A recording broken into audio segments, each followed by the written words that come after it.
Berawal dari sebuah kampung di pinggir utara Bekasi yang bernama Ujung Malang sebagai cikal bakal Ujung Harapan.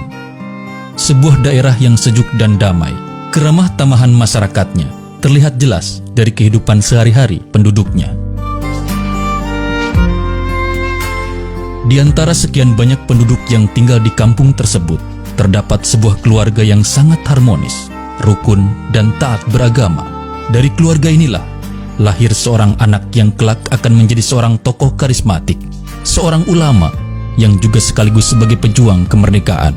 Nur Ali namanya, seorang anak yang memiliki tekad kuat untuk menciptakan kampung Ujung Malang menjadi kampung surga. Ia dilahirkan pada tanggal 15 Juni 1913 dan merupakan anak keempat dari pasangan Haji Anwar bin Haji Layu dan Hajah Maimunah binti Tarbin. Nur Ali kecil, tumbuh dan berkembang layaknya anak-anak lain pada umumnya. Sejak kecil, ia sudah memiliki kelebihan-kelebihan dibanding anak-anak lain seusianya. Sejak kecil, ia sudah gemar belajar ilmu-ilmu agama. Dan pada usianya yang ketujuh, atau sekitar tahun 1921, ia belajar pada guru maksum di Ujung Malang sampai tahun 1923. Kemudian pada tahun 1923 sampai tahun 1929, ia belajar pada Kiai Haji Mugni. Dari Kiai Haji Mugni inilah ia mengenal Kiai Haji Ahmad Marzuki di daerah Cipinang, Jakarta Timur, dan belajar kepada beliau pada tahun 1929 sampai tahun 1933. Di tempat inilah Nur Ali mengenal sejumlah teman yang kelak menjadi ulama terkenal di bilangan Jabodetabek. Di antaranya adalah Abdullah Syafi'i, Abdurrahman Sodri, Mukhtar Tobroni, Hasbiallah, dan lain-lain. Bakat kepemimpinan Nur Ali memang sudah menonjol sejak kecil. Ia tak mau berada di belakang di saat bermain, sehingga dalam sebuah kesempatan, ia senantiasa menjadi pemimpin. Nur Ali muda sangat haus dengan ilmu pengetahuan, khususnya ilmu-ilmu agama. Merasa tak puas dengan pengetahuan yang dimilikinya, ia pun rela meninggalkan kedua orang tua dan kampung halamannya untuk melanjutkan pendidikan di Makkatul Mukarramah. Berguru kepada Syekh Muhammad Ali Al-Maliki, Syekh Umar Hamdan, dan Syekh Muhammad Amin Al-Qutbi pada tahun 1933. Selain itu, ia juga belajar kepada Syekh Abdul Jalil yang mengajarkan ilmu politik kepadanya, dan Syekh Ibnu Arabi yang mengajarkan hadis serta ulumul Quran.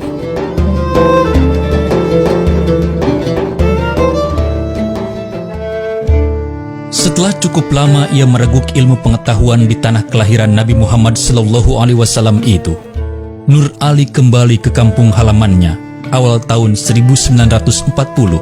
Kemudian ia membuka pengajian di masjid di samping rumahnya.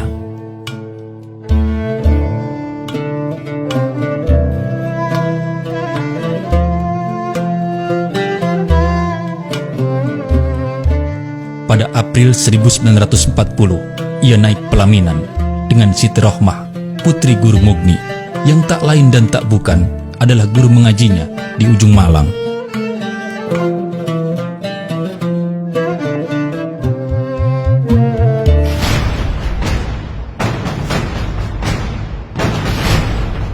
Tak lama kemudian, bala tentara Jepang masuk ke Indonesia. Kebijakan politik yang baru ini adalah merangkul umat Islam karena mereka melihat bahwa umat Islam merupakan mayoritas di Nusantara.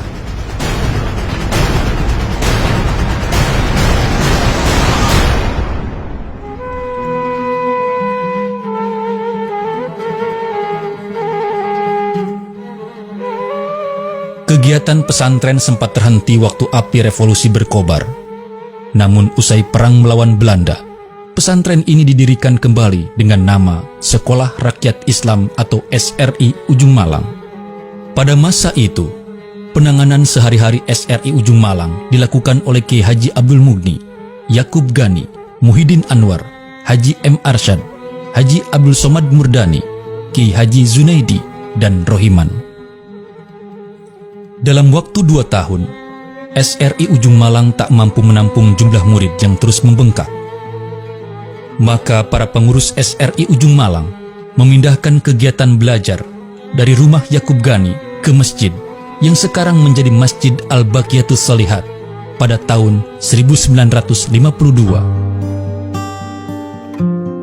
Para alumni SRI inilah yang kelak menjadi cikal bakal tenaga pengajar di At-Taqwa, seperti Kiai Haji Tajuddin Marzuki, Kiai Haji Ahmad Rosidi HS, dan Kiai Haji Ma'ali Samsudin.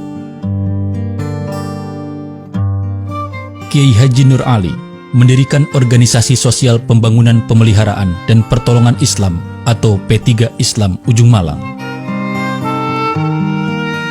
P3 Islam ini didirikan oleh para tokoh masyarakat Ujung Malang yang diketuai oleh Kiai Haji Nur Ali dan dibantu oleh Kiai Haji Mahmud Maksum, Haji Marzuki Anwar, Haji Mahbub Ma'an, Guru M. Zain Mugni, Jailani As'ari, HM Hasan Latif, dan Haji Romli Gudang, yang pada tahun 1956 berstatus yayasan.